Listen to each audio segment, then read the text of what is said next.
Cuando mi hermana Lucía se fue de España, mi madre lloró durante 3 días. No delante de ella, no en el aeropuerto, solo en casa, en silencio, como si algo dentro de su pecho se hubiera roto para siempre. Lucía tenía 26 años y siempre fue la más luminosa de la familia.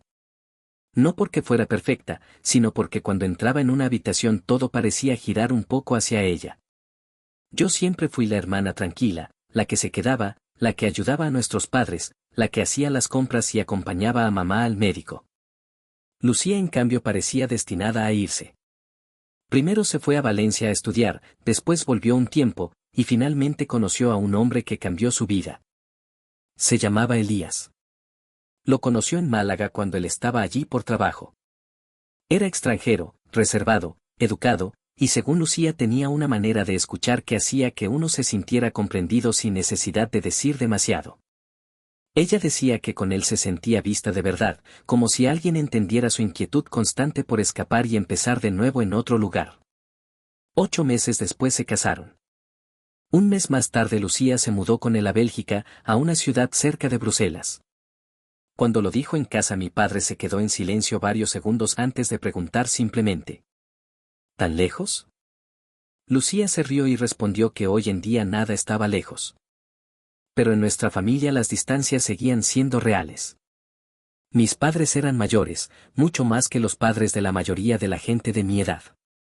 Mi padre tenía el cabello completamente blanco desde hacía años y mi madre todavía usaba un teléfono viejo con botones porque nunca aprendió a manejar los nuevos. No sabían hacer videollamadas, no enviaban fotos por aplicaciones, apenas entendían cómo funcionaban esas cosas. Por eso nunca vieron bien a Elías. Solo fotos malas. Una en Navidad donde salía de perfil, otra en una mesa demasiado oscura, otra cortada por la mitad donde apenas se veía su barbilla. Mi madre siempre decía lo mismo. ¿Pero qué clase de fotos manda esta niña? No se le ve la cara a ese hombre. Lucía se reía diciendo que Elías odiaba las fotos. Pues tendrá cara de criminal, respondía mi madre intentando bromear, aunque cada vez sonaba menos a broma. Los primeros meses Lucía parecía feliz. Decía que Bélgica era bonita pero gris, que el idioma era difícil, que llovía demasiado, que la gente era fría pero respetuosa. También decía que Elías trabajaba mucho pero la trataba bien. Eso tranquilizaba a mi padre. Él siempre repetía: mientras la cuide, me da igual si es de Marte. Todo cambió cuando Lucía quedó embarazada. No nos lo contó enseguida. Esperó casi 4 meses antes de llamar para decirlo. Cuando lo hizo mi madre se sentó en una silla y empezó a llorar de felicidad, mientras mi padre caminaba por el salón como si no supiera qué hacer con tanta emoción. Pero desde esa llamada algo era diferente. Lucía hablaba raro.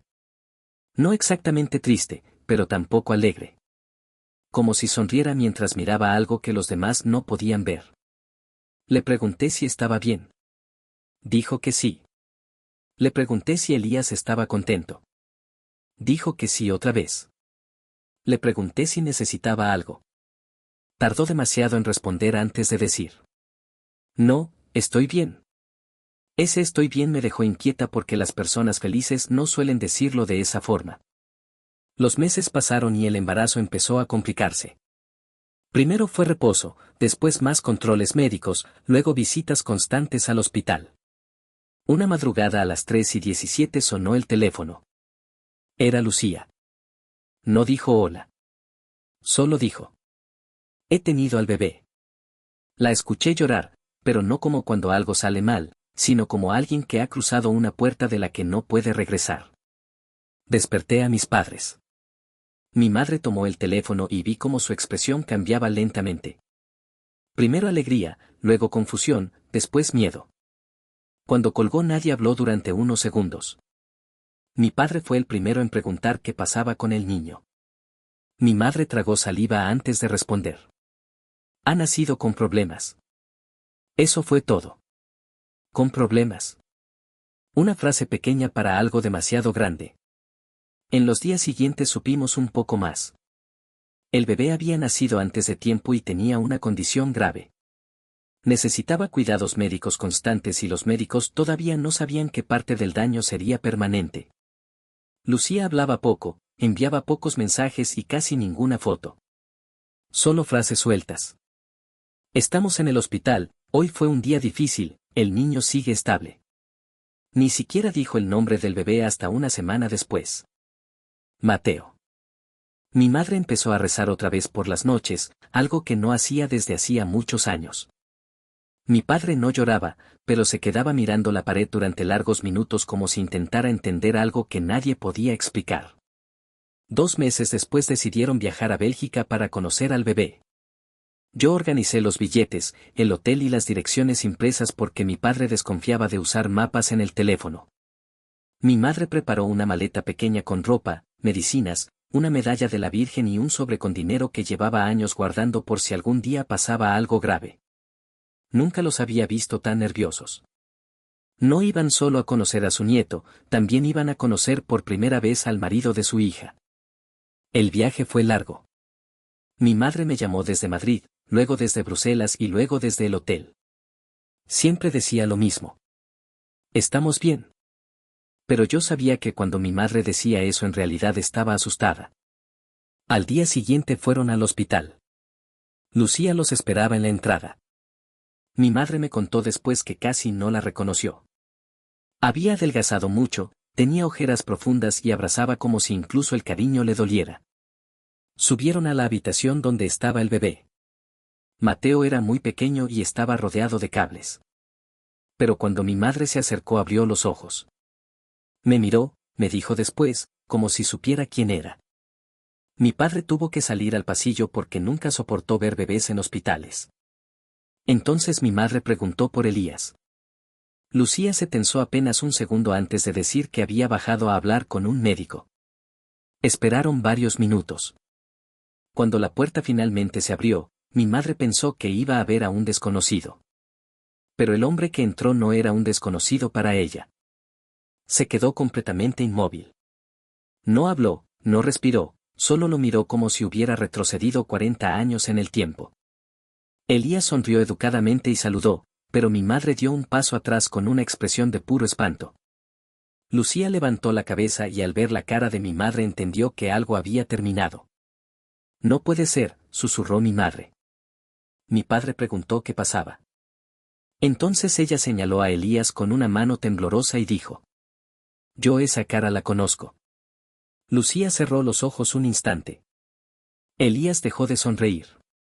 Mi madre empezó a respirar cada vez más rápido. No puede ser, repetía. Luego miró a Lucía y preguntó con una voz que parecía romperse. Lucía, ¿qué has hecho?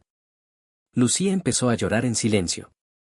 Nadie escuchó lo que Elías intentó decir en ese momento. Entonces mi madre dijo la frase que congeló la habitación. Ese hombre tiene la cara de mi familia. El silencio fue total. Mi madre temblaba mientras añadía: Yo vi esos ojos antes, en una foto antigua que mi abuela guardaba escondida, una foto de alguien de quien estaba prohibido hablar. Lucía levantó lentamente la cabeza llena de lágrimas y en vez de negar lo que su madre estaba pensando dijo algo mucho peor. Mamá, cuando lo descubrí ya era demasiado tarde. Lucía levantó la cabeza llena de lágrimas y dijo en voz baja que cuando lo descubrió ya era demasiado tarde. En la habitación nadie se movía. Mi padre miraba a mi madre sin entender nada. Elías estaba de pie con la carpeta en la mano, como si también supiera que algo que llevaba años escondido acababa de salir a la superficie. Mi madre seguía mirándolo fijamente. Era una mirada extraña, no solo de miedo, también de memoria. Como si estuviera buscando en su cabeza un nombre que llevaba décadas enterrado. En ese momento, mientras yo escuchaba todo esto después por teléfono, todavía no entendía nada. Pero ahora, cuando lo recuerdo, sé que aquel segundo fue el comienzo de todo. Si estás escuchando esta historia ahora mismo, tengo curiosidad por algo. Escríbeme en los comentarios desde qué ciudad nos estás viendo. Siempre me sorprende leer desde dónde llega la gente que escucha estas historias. Y si te gustan este tipo de relatos reales, quédate hasta el final porque lo que ocurrió después cambió nuestra familia para siempre. Mi padre finalmente habló. Preguntó de qué estaba hablando mi madre. Su voz sonaba cansada, confundida. Mi madre no respondió de inmediato. Caminó lentamente hacia Elías y lo miró de cerca, como si quisiera comprobar que no estaba imaginando cosas. Luego dijo algo que hizo que incluso las máquinas del hospital parecieran sonar más fuerte. Dijo que esos ojos los había visto antes, hacía muchos años, en una fotografía vieja que su abuela guardaba escondida en un cajón. Una fotografía de un hombre joven del que nadie en la familia hablaba nunca. Un hombre que había desaparecido de la historia familiar como si nunca hubiera existido. Mi padre frunció el ceño. Preguntó qué tenía que ver eso con el marido de nuestra hija. Pero mi madre seguía mirando a Elías. Y entonces preguntó su apellido completo. Elías tardó unos segundos antes de responder. Cuando lo dijo, mi madre cerró los ojos. No fue un gesto dramático. Fue más bien el gesto de alguien que confirma el peor pensamiento que tenía en la cabeza. Lucía empezó a llorar otra vez. Mi padre seguía sin entender.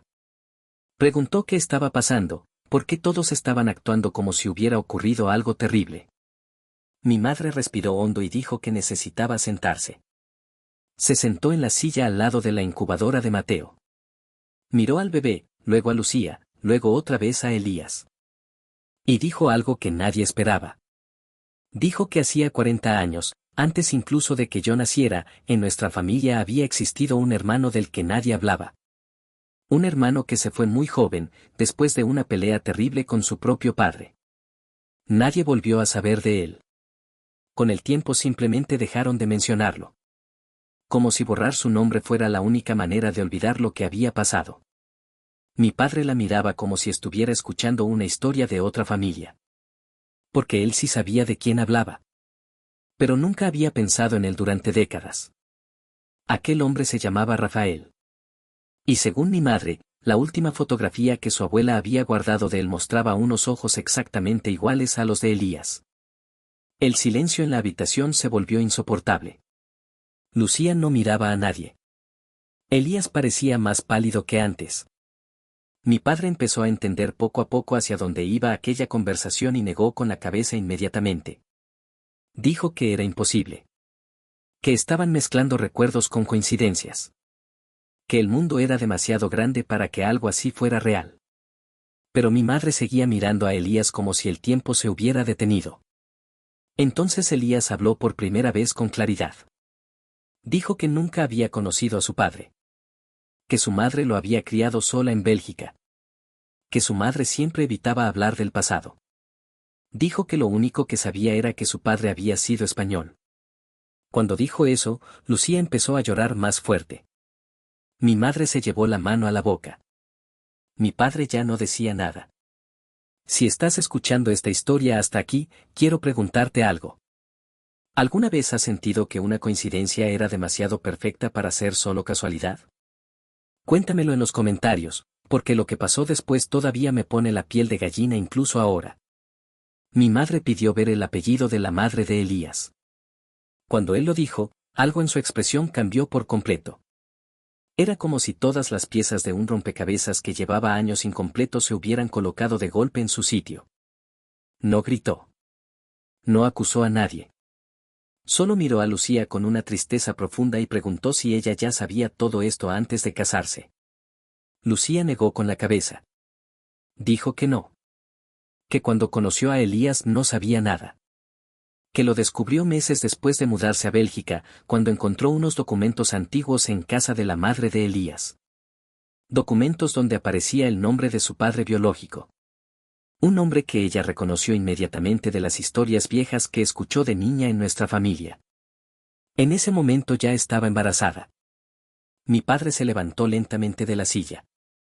Caminó hasta la ventana del hospital y se quedó mirando la ciudad gris de Bruselas durante varios segundos. Nadie se atrevía a decir nada. Mateo respiraba lentamente dentro de la incubadora. Y en medio de todo aquello, Lucía susurró algo que mi madre nunca olvidaría. Dijo que pensó en contarlo. Que quiso llamar muchas veces. Pero tenía miedo de destruirlo todo.